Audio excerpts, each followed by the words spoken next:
di sektor publik, kementerian lembaga, itu biasanya orang kan harus betah ya, karena di sektor publik itu kan nggak mungkin zigzag Ya. atau masuk keluar dari satu perusahaan ke perusahaan lain itu nggak mungkin serigi apa sefleksibel di swasta ya. Dari aku bikin research sederhana di terutama di teman-teman alumni di ITB. Kalau seseorang di sektor swasta, korporat lah ya, menjadi dari awal karirnya sampai menjadi top level CEO, itu rata-rata butuh 15-16 tahun. Dan kebanyakan switch gitu. Bisa switch bidang, switch perusahaan. Tapi di sektor publik, kementerian lembaga, teman-teman alumni yang sampai di eh, top level itu kira-kira di eselon 1 lah ya. Itu butuh waktu sekitar 20 sampai 22 tahun. Dan tidak switch pasti udah karirnya itu selalu. Nah itu secara sampel begitu, tapi secara kasat mata juga kita bisa lihat ya perbedaan-perbedaan. Dan itu tentu perlu apa karakteristik atau eh, pola pengembangan diri yang berbeda ya dibandingkan di bidang swasta atau korporat.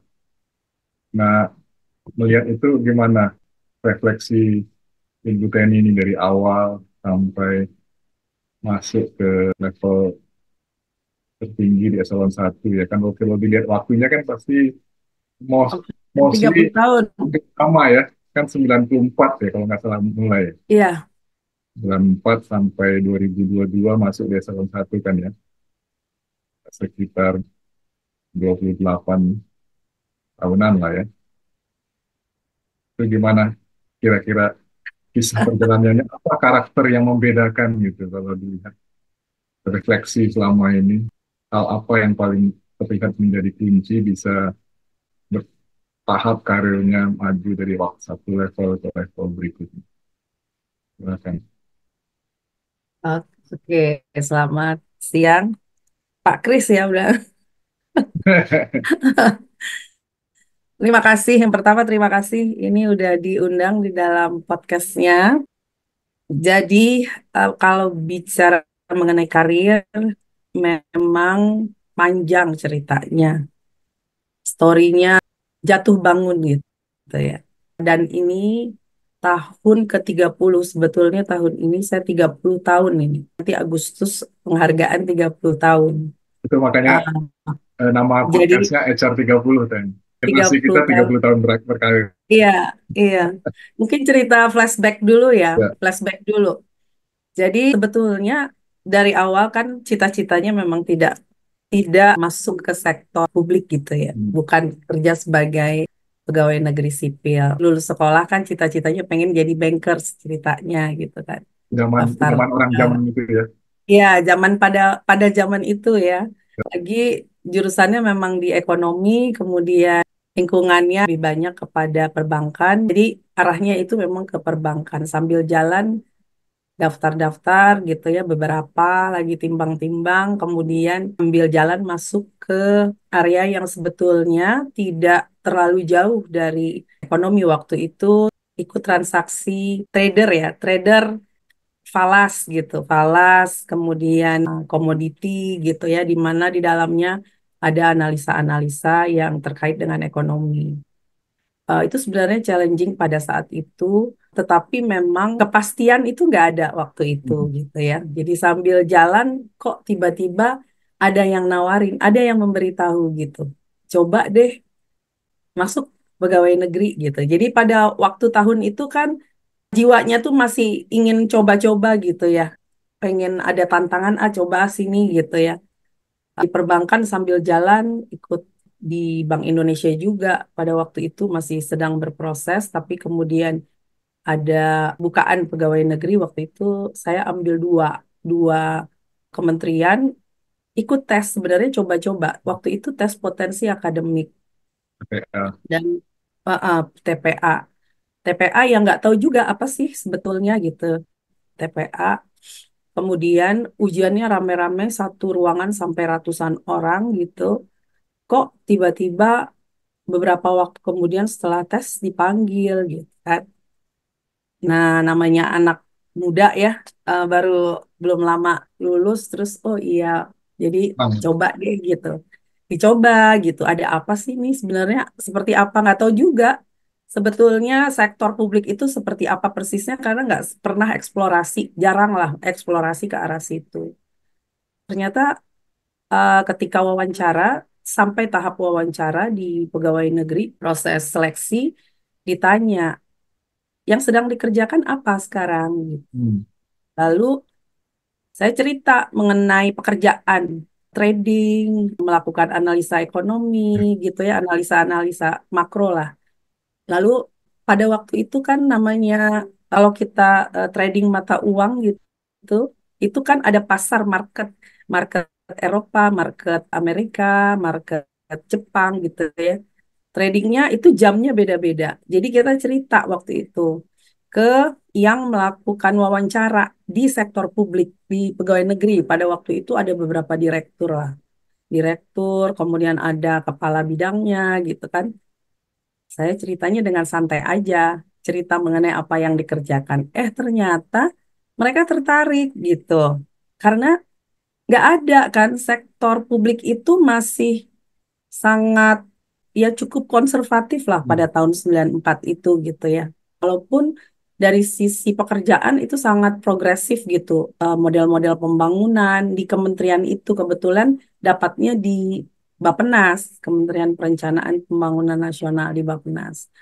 Lalu diwawancara. Jadi pada waktu wawancara itu yang ditanya ya bagaimana melakukan trading falas, Hmm. bagaimana menganalisa market gitu ya. Kalau di marketnya Eropa, pound sterling bagaimana, kalau Jepang gimana, kalau Amerika gimana gitu. Jadi Mungkin nggak banyak juga yang cerita itu aja, nggak ada cerita mengenai yang terkait dengan sektor publik.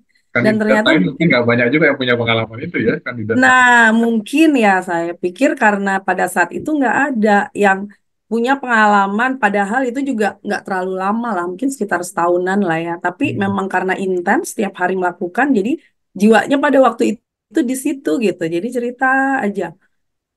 Ternyata itu mungkin menarik ya, sehingga keterimalah pada waktu itu langsung di divisi yang terkait dengan pendanaan Hmm. gitu.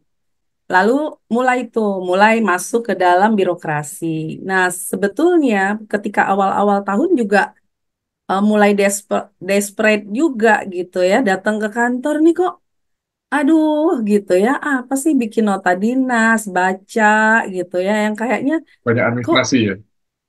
gitu ya. Jadi pada tahun pertama adalah keinginan tetap cari-cari gitu. Sambil cari. Karena kalau pegawai negeri kan itu ya, CPNS baru calon. Belum 1 tahun kan belum PNS. Nah gajinya juga waktu itu masih kecil banget. Yang tadinya itu bisa bayar kos gitu. Ternyata masuk pegawai negeri langsung habis gitu kan. Dulu lumayan gitu ya buat bayar kos zaman dulu. Nah, itu jadi ada rasa aduh gitu ya. Terus sambil cari proses Bank Indonesia waktu itu jalan. Tapi ternyata belum selesai prosesnya, sudah waktu ada diklat, kemudian diangkat jadi PNS gitu. Pas menuju 1 tahun, ya kan 1 tahun kita kan jadi PNS. Ya sudah gitu, karena sudah masuk PNS, mulailah itu dalami sebenarnya apa sih tugasnya di pendanaan itu gitu ya, atau dulu namanya kerjasama ekonomi luar negeri. Ya, Hmm. isinya ya dari sumber-sumber pendanaan, bikin programming, kemudian dealing dan kita berdiskusi dengan berbagai source of financing ya. Waktu itu dari multilateral, dari bilateral itu cukup menarik pada waktu itu. Jadi sebenarnya itu yang kemudian pelan-pelan akhirnya membuat saya masih tetap ingin mengelaborasi lebih dalam gitu.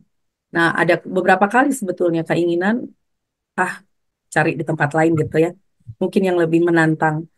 Tapi begitu ada keinginan itu kok ada tawaran sekolah. Pertama tawaran training dulu gitu. Tawaran training di luar negeri. Terus ikut kok kayaknya menarik ya, ilmunya banyak ya gitu ya. Terus punya networking bagus-bagus gitu waktu itu dengan UN, dengan UNDP pada waktu itu, kemudian dengan ILO Center. Jadi kayaknya wah ini mungkin potensi gitu ya, mengembangkan yang tidak hanya duduk di kantor saja. Exposure-nya Nah, nambah ya. iya, jadi pertama dari awal justru sudah exposure dulu gitu, yang membuat minatnya masih tetap ada gitu untuk kontribusi di situ. Kalau nggak, mungkin udah nggak ini juga waktu itu udah pengen kembali lagi seperti teman-teman yang lain ke perbankan gitu. Nah, jadi dari situlah mulainya ketika saya mulai dapat training, kemudian dilanjutkan ada tawaran sekolah, ya kan? Wah, nggak nyangka juga nih kerja di pegawai negeri kok bisa dapet tawaran kayak gini. Terus diikutin lah proses tahapannya. Seleksinya panjang untuk bisa jadi sekolah itu. Dari mulai macam-macam lah tahapannya, di kelas sana, di kelas sini. Dan itu sistem gugur. Hmm. Kalau nggak gugur tahap pertama, nggak bisa lanjut lagi tahap kedua gitu. Kompetitif Dan itu juga ya. terus gitu, iya sambil kerja. Nah, saya melihat yang pertama itu exposure itu ternyata memberikan peluang belajar dan knowledge yang banyak sekali gitu. Hmm. Dan itu baru, sesuatu yang baru, tapi kita langsung kerja, kita langsung dealing dengan mereka gitu. Dan banyak pengalaman dari mulai perproyekan, dari mulai procurement, Hmm. pengadaan, dari mulai semua yang terkait dengan manajemen project, kemudian yang terkait dengan negosiasi, bagaimana kita bisa negotiate dengan mereka, bagaimana kita bisa dealing, bikin programming, menyusun program-program gitu ya. Sambil di dalam juga kita menyusun tugas-tugas yang terkait dengan perencanaan. Jadi sebetulnya ketika masuk sebagai PNS, terus terang aja nggak tahu persis juga sebetulnya. Ini ditanya tahu nggak Siapa? mengenai Bappenas itu apa? Saya pada waktu itu jawabnya saya nggak tahu. Karena memang nggak tahu persisnya apa. Nah begitu sudah di dalam, baru dapat exposure, oh ternyata ada tugas terkait dengan sumber-sumber pendanaan, lalu apa yang dikerjakan oleh kita di dalam Hmm. gitu. Perencanaan seperti apa yang kita lakukan, lalu di mana yang harus kita lakukan perkuatannya. Jadi sebenarnya itu yang membuat setiap waktu ada ilmu baru, setiap waktu ada network baru gitu ya. Dan itu tidak hanya exposure, ternyata di dalam juga kan banyak sekali. Kementerian lembaganya banyak, kemudian kita juga dengan daerah gitu ya. Dan akhirnya saya pelan-pelan mulai melihat berbagai aspek lah dari pendanaan itu sendiri, dari mulai sumber, mekanisme, prosedur, programming project, project management, kemudian evaluasi, sampai pengembangan instrumen-instrumen pendanaan. Jadi itu adalah perjalanan panjang yang sebetulnya butuh mungkin satu kata kunci ya, Hmm. endurance gitu. Daya tahan ya. Daya tahan ketika kita harus mengeksplorasi bahan-bahan, materi, pengetahuan, knowledge ya. Jadi endurance untuk belajar, endurance untuk mengerjakan, dan endurance di dalam waktu timing kita melaksanakan pekerjaan itu gitu. Karena kan itu ada pressure-nya itu. Setiap Ya, proses ada timingnya. deadline-nya. Nah, jadi ya, jadi kebetulan untungnya saya dicemplungkan kepada area yang dealingnya tidak kepada hal-hal yang konservatif gitu ya, tetapi melalui jalur birokrasi gitu. Hmm. Nah, itu yang membuat sebenarnya pekerjaan ini semakin lama semakin menarik gitu ya, semakin ingin didalami gitu ya. Jadi, dan tentu lama-lama ya jadi makin pinter ya, karena kita belajar terus gitu. Ya. Nah, itulah pengalaman saya selama hampir berapa belas tahun ya, 16 sebenarnya udah pengen keluar dari beberapa waktu sebelum belasan tahun itu, tetapi pimpinan-pimpinan kan di atas bilang bentar dulu gitu ya, kamu di sini dulu deh gitu. Jadi ya di dalamnya aja gitu, tugas-tugas sampai mungkin di area pendanaan itu saya sampai mendapat penugasan ketika ada satu unit direktorat baru terbentuk karena saya udah pengen pindah dilihat sama pimpinan gitu, ya udah kamu dicemplungin aja ke direktorat baru. Dikasih mainan Uh, baru ya. Dikasih mainan Mbak, ya disuruh coba coba deh sama satu dua temen dan ada satu direktur untuk mengembangkan sehingga jadi satu direktorat baru. Tapi intinya dimanapun selama bekerja itu saya selalu ingin dimanapun pos saya bekerja saya ingin meninggalkan sesuatu yang konkret gitu. Hmm. Jadi nggak mau hanya prosedur atau terjebak kepada hal-hal yang sifatnya proses, tetapi Hmm. nggak nyampe ke ujung gitu, ke Ya, ujung ya, goal terakhirnya.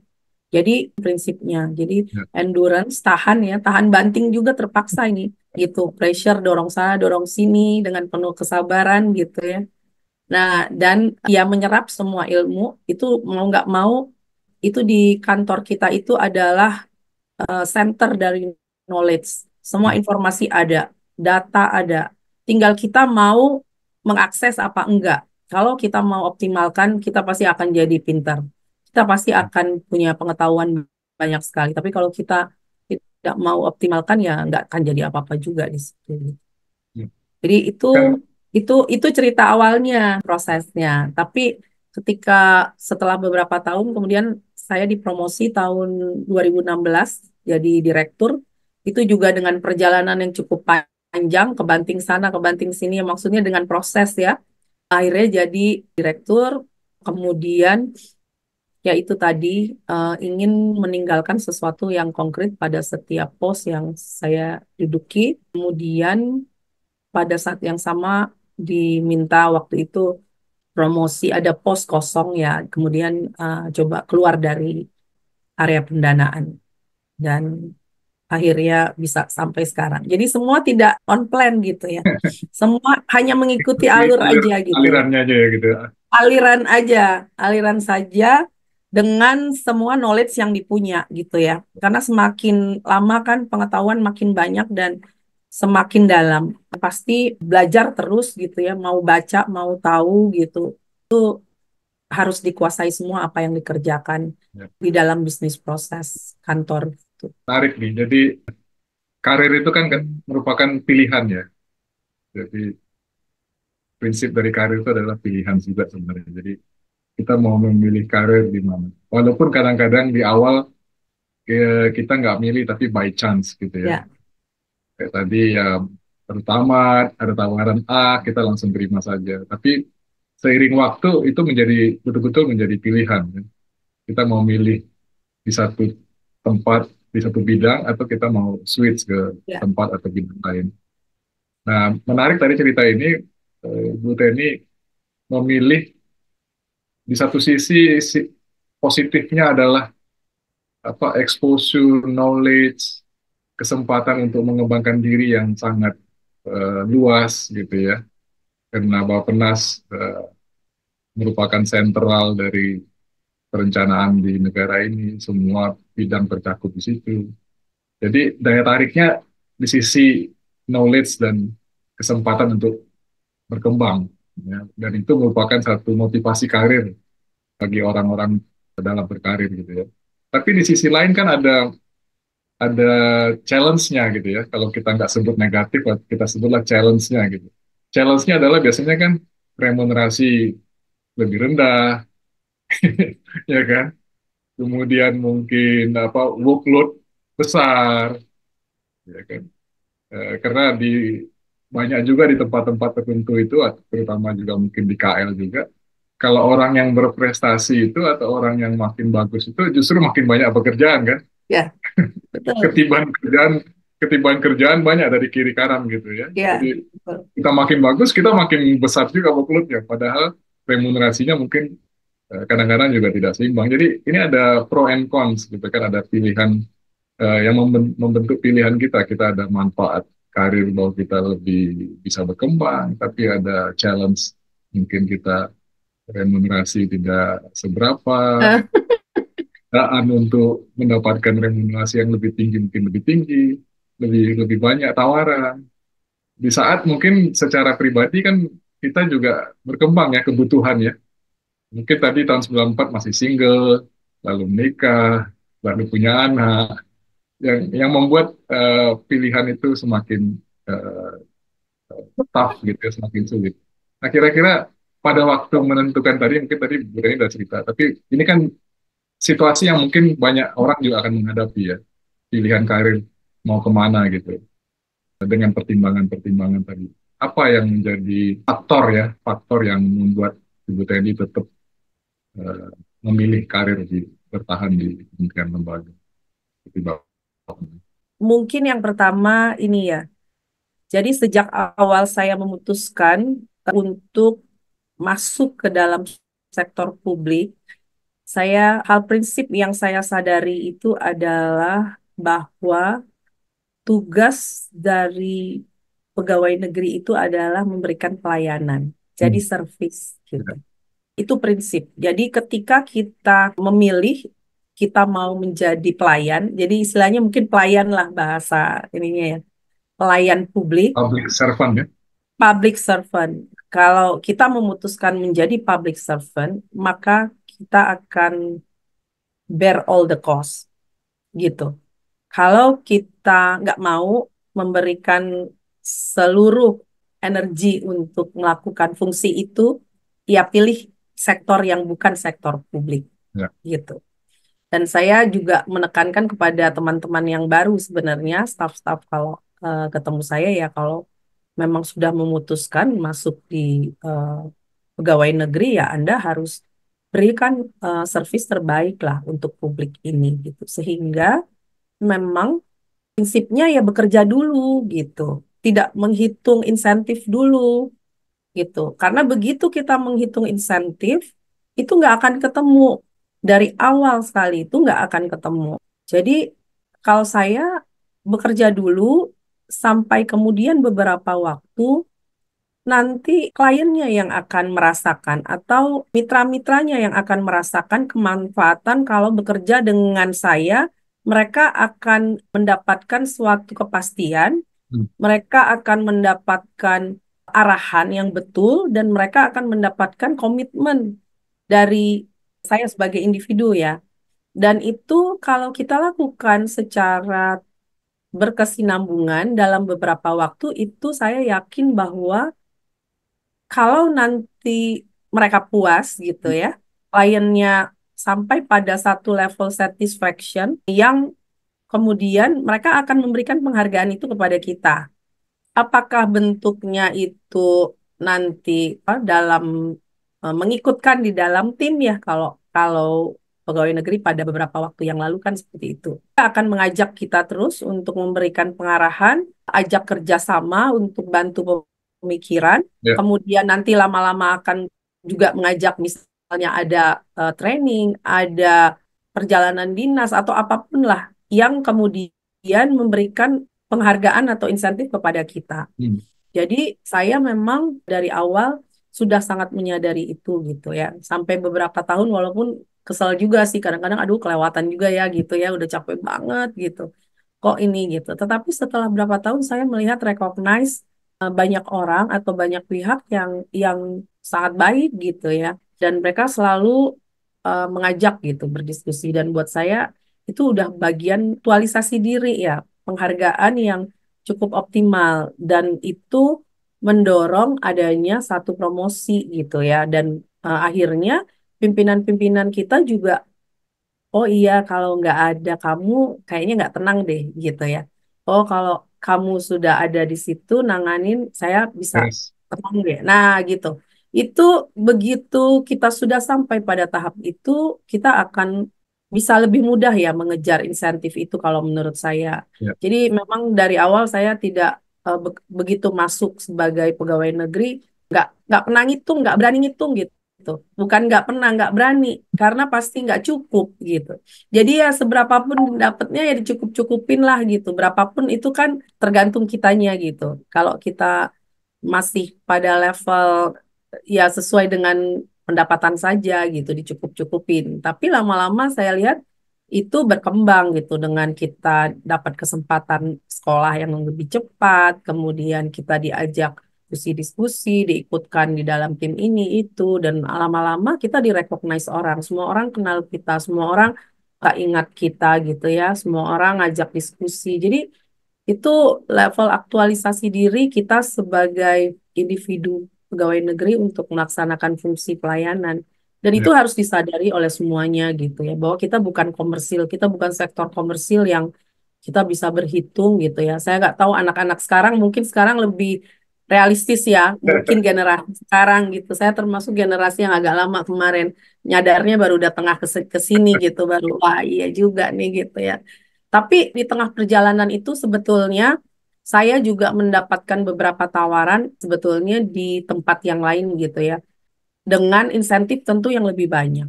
Tetapi ketika kembali lagi di dalam pertimbangan pekerjaan, ini nanti di sana mengerjakan ini gitu ya, kemudian prosesnya seperti ini. Kok rasanya akhirnya kembali lagi bahwa saya ingin berkontribusi di sektor publik gitu, untuk negara lah gitu. Jadi ceritanya nasionalismenya masih lebih tinggi gitu ya.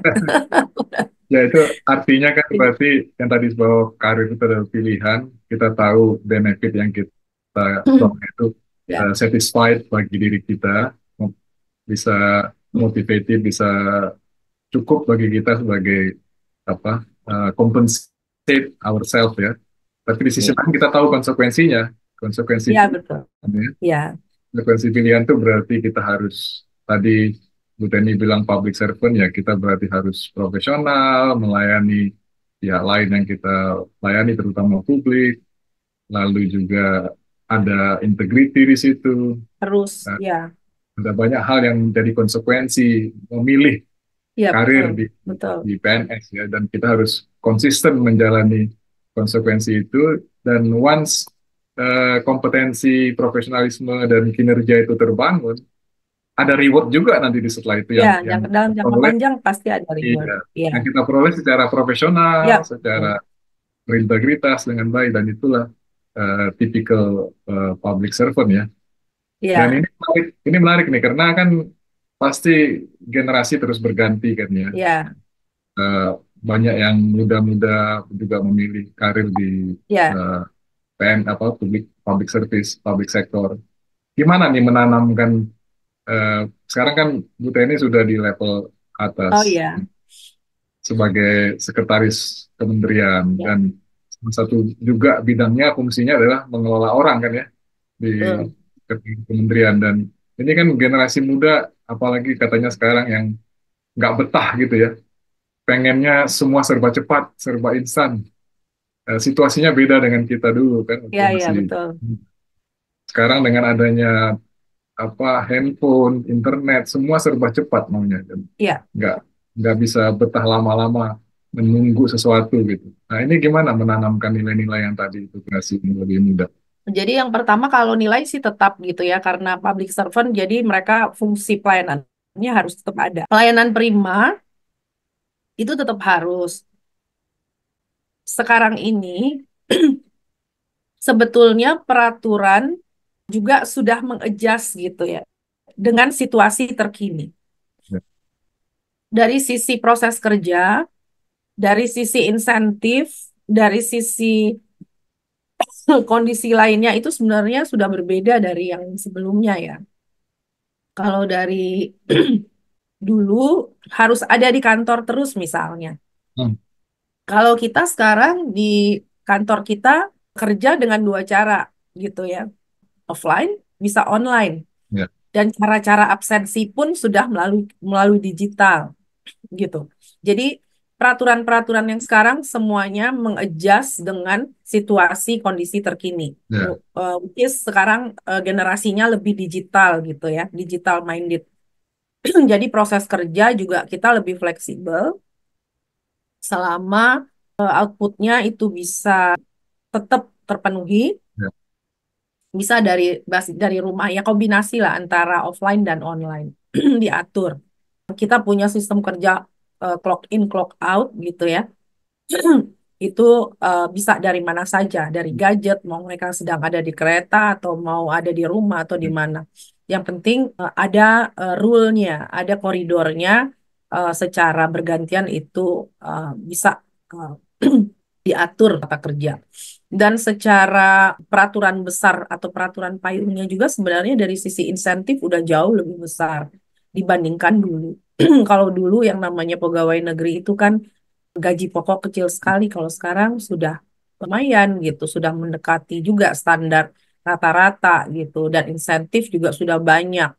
Kemudian kesempatan sekolah, segala rupa scholarship ada kita fasilitasi gitu ya.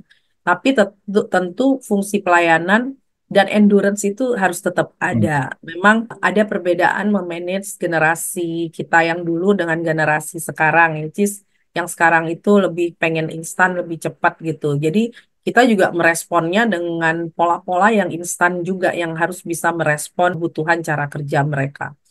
Kalau dulu bekerja misalnya di desktop gitu ya, atau harus di dalam ruangan, sekarang kita sediakan misalnya laptop gitu, laptop yang bisa dibawa anywhere mereka kerja, mau di kafe, mau di mana, tetapi selama hasil bisa kekirim, bisa gitu kan. Hmm. Jadi itu tetap hanya memang saya minta ada beberapa prinsip gitu ya, prinsip kepada generasi muda yang sekarang masuk untuk bisa tetap konsisten dan bertahan dengan cara kerja yang ada sekarang dengan menghasilkan output. Jadi kan teman-teman sekarang itu karena ada di mana-mana gitu ya. Kemudian kita juga harus melakukan review pekerjaan secara periodik dengan lebih cepat gitu. Hmm. Kalau dulu kan mungkin nanyanya akhir bulan, kalau sekarang berapa minggu udah sampai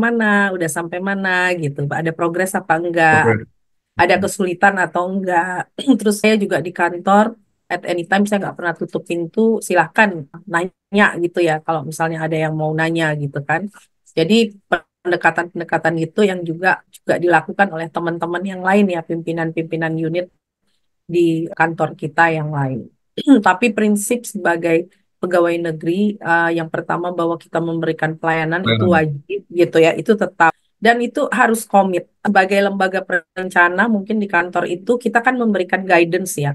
Guidance mengenai perencanaan pembangunan baik jangka panjang, jangka menengah, jangka pendek, dan programming kegiatan-kegiatan, desain-desain program pentingnya gitu ya.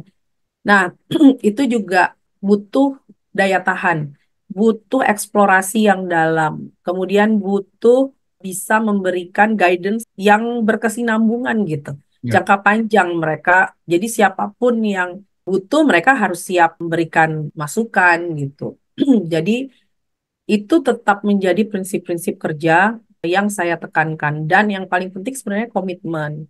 Jadi kalau kita bekerja dengan mitra, kalau misalnya kita bilang, kamu nggak bisa melaksanakan ini karena satu, dua, tiga sebabnya. Hmm. Gitu ya. Lalu kamu perbaiki dulu satu, dua, tiga, kemudian saya akan proceed. Waktunya, periodenya akan seperti ini gitu, sekian hari, sekian minggu gitu. Ya. Itu harus dikasih tahu mitranya kita dengan sangat jelas gitu. Jangan menggunakan pola birokrasi yang kalau sudah sampai sama kita, terus kita nggak kasih tahu kenapa salahnya gitu ya. Mereka dalam posisi nunggu dengan ketidakpastian. Nggak Itu ada komunikasi ya. zaman dulu tuh sering kayak begitu gitu.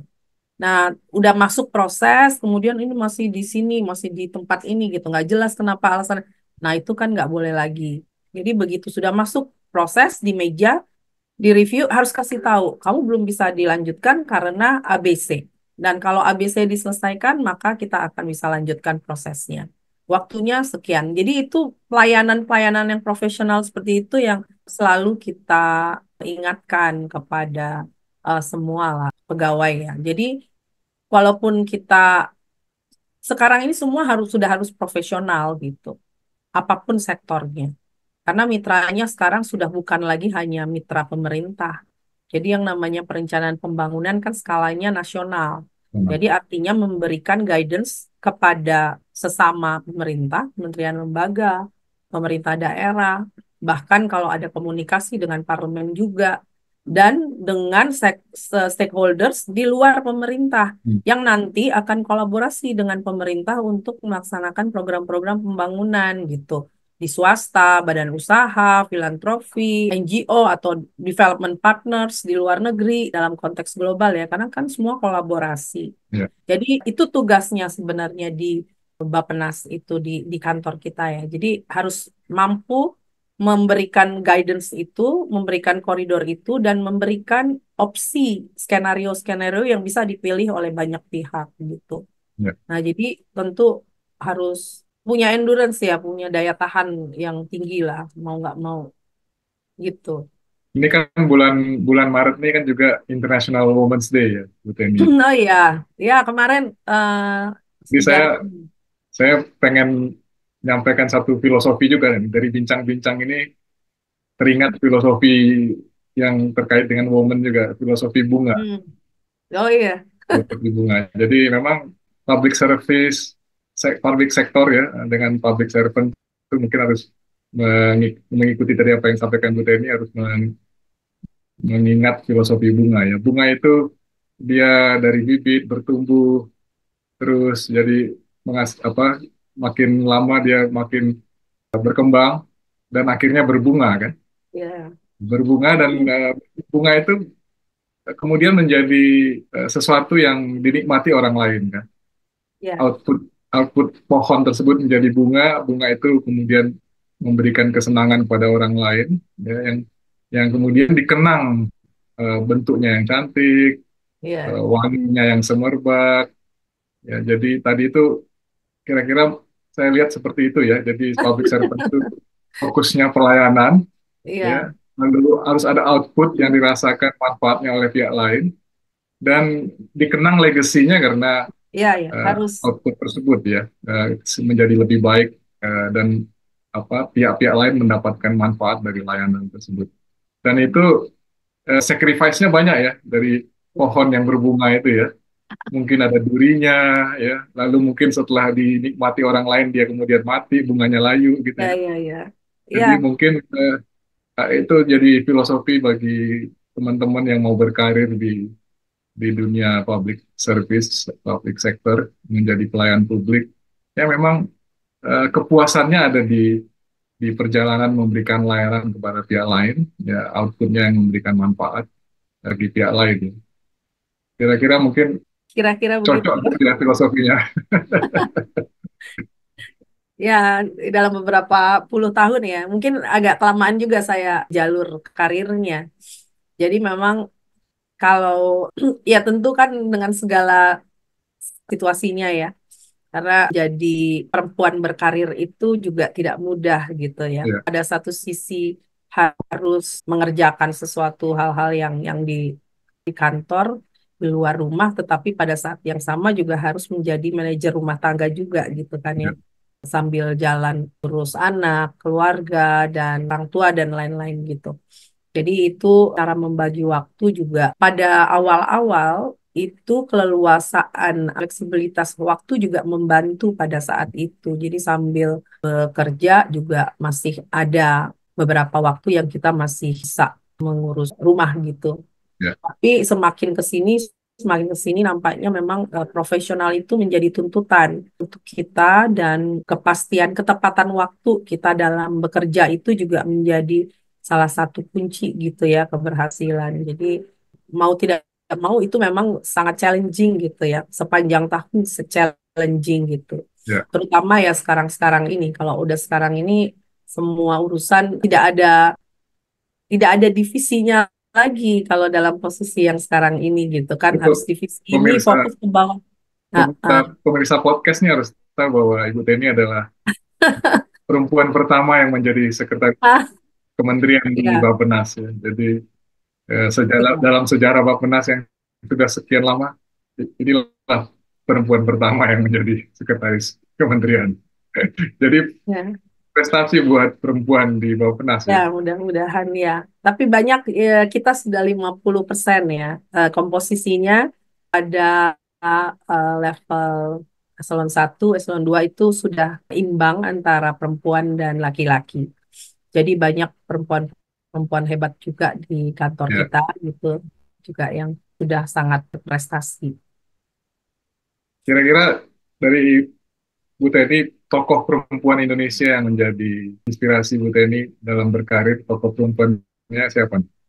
Tokoh perempuan ya, yang pasti kan kalau Kartini pasti ya gitu, karena saya banyak melihat perjuangan gitu ya. Nah, ya namanya perempuan karena fungsinya di banyak kaki, jadi berjuang itu memang menjadi kritikal. Kalau tadi itu makanya endurance itu sangat Ya, diperlukan gitu, ketahanan ya, ya, fisik, mental, energi juga ya, waktu juga. Jadi kalau kita nggak kuat, nggak betul-betul strong, mungkin akan berat gitu sampai pada eh, posisi seperti sekarang gitu. ya. Dan menuju ke situ tentu kekuatan untuk mau belajar, menerima masukan, mau mendengarkan, tidak egois diri sendiri. Jadi artinya kita bekerja dengan teman-teman yang menjadi partner, jadi Hmm. teamwork buat kita gitu.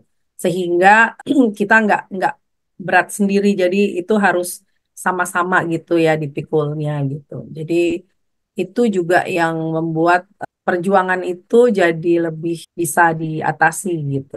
Nah, itu tentu ya banyak lah, banyak tokoh bagus sekarang. Kartini kalau zaman dulu yang mau berjuang di lapangan juga banyak gitu ya, pahlawan-pahlawan. Tapi saya belajar banyak dari cara-cara belajar dan cara perjuangan Kartini yang punya endurance tinggi gitu, terus gitu. Maju terus walaupun dia tidak bergerak sangat progresif, tetapi berprogres gitu. Baik dalam Hmm. bekerja juga seperti itu. Jadi saya mengarahkan teman-teman itu kalau bekerja setiap waktu itu harus terus berprogres. Jadi setiap saat itu ada maju walaupun itu sulit, dia nggak bisa lari kencang, tetapi dia tetap harus berprogres. Jadi ada bergerak maju, langkahnya kelihatan gitu. Mudah-mudahan para perempuan Indonesia yang mau memilih karir di sektor publik bisa mendapatkan inspirasi dari Bu Teni dan menjadi Sama bekal ya buat mereka dalam meniti karir. Karena sekarang kan makin banyak perempuan-perempuan Indonesia yang banyak sekali di sekarang. karir ya, wanita karir ya. Iya, banyak Nah ini sekali wanita karir sekarang. Ya, dan luar biasa. terakhir nih Bu Teni dalam waktu Ya. kita yang kurang lebih 30 menit. Ini istilahnya rapid game lah. Ada pertanyaan, pilihan, nanti dalam waktu singkat Bu Teni memilih gitu ya. Anggap saja ini Oh iya. jika ada kesempatan mau kerja lagi kayak dulu gitu ya, bukan Ya, saat kerja sekarang. Kira-kira memang memilih menjadi wanita karir atau ibu rumah tangga? memilih lagi. Iya, Sepanjang kalau sepanjang kalau usia. di, kalau dikasih kesempatan memilih lagi nih, kan kalau sekarang udah pasti wanita karir ya. Kalau dikasih kesempatan memilih lagi, mau milih wanita karir atau ibu rumah tangga? Wanita karir. Wanita karir ya. Kalau dikasih kesempatan memilih lagi, mau kerjanya itu gaji yang besar, tetapi work life balance-nya mungkin lebih banyak ke work-nya, atau mau gaji secukupnya tapi work life balance-nya oke gitu. Balance balance karena usia dan kita juga harus menghemat energi ya untuk jaga kesehatan. Sudah waktunya juga untuk hidup inilah hidup lebih balance ya antara kerja dan menikmati hidup gitu. Kalau dikasih kesempatan lagi lebih milih atasannya perempuan atau atasannya laki-laki? Laki-laki. Laki-laki. Kenapa tuh? Kalau eh, sebenarnya saya sepanjang karir itu bergantian ya laki perempuan dan sudah banyak sekali tidak ada masalah sebenarnya, tetapi memang dari pengalaman itu kalau atasan laki-laki dan kita di bawahnya itu bekerja dengan sangat baik, itu mungkin nggak terlalu demanding ya. Kalau perempuan itu demanding mungkin. Nah, hati-hati nih Saya yang di analogi bawah yang di saya bawah menjadi Bu Teni demanding, hati-hati nih yang di bawah Bu Teni. demanding. Kalau di pakai Aduh. berikutnya, kalau disuruh milih lagi nih, atasannya lebih tua atau lebih muda? Saya kira dua-duanya oke ya kalau saya ya. Atasan lebih muda atau lebih tua sih oke. Selama ini saya udah pernah Tapi kalau milih, ibaratkan kalau memilih. milih, Kalau milih, memilih, kalau kalau memilih milih. yang lebih tua ya. Nggak, selama ini saya memang punya atasan lebih tua biasanya. Iya, tapi saya nggak ada preference karena saya lihat juga banyak anak muda juga sudah bagus-bagus dan baik ya. Maksudnya mengerti gitu ya. Dan di kantor kita nggak ada masalah. Banyak pimpinan muda di tempat kita. Banyak sekali. pimpinan muda. Ini terakhir nih, kembali kalau ada kesempatan memilih lagi dari awal gitu. Mau kerja jadi public servant atau mau jadi di korporat swasta. Mungkin saya tetap di public service ya. Berarti sudah menjiwai ya. Sudah menjiwai dengan segala perjuangannya gitu ya, dengan segala perjuangan dan fleksibilitas yang ada. Saya kira untuk perempuan apalagi yang memulai mempunyai keluarga gitu ya, kecil gitu ya, sebetulnya jadi pegawai negeri cukup cukup nyaman gitu ya, walaupun sekarang ini berbeda pengaturannya antara peraturan yang dulu dan sekarang itu sudah beda. Sekarang ini peraturan nggak ada yang membedakan signifikan dengan pegawai profesional swasta ya menurut saya.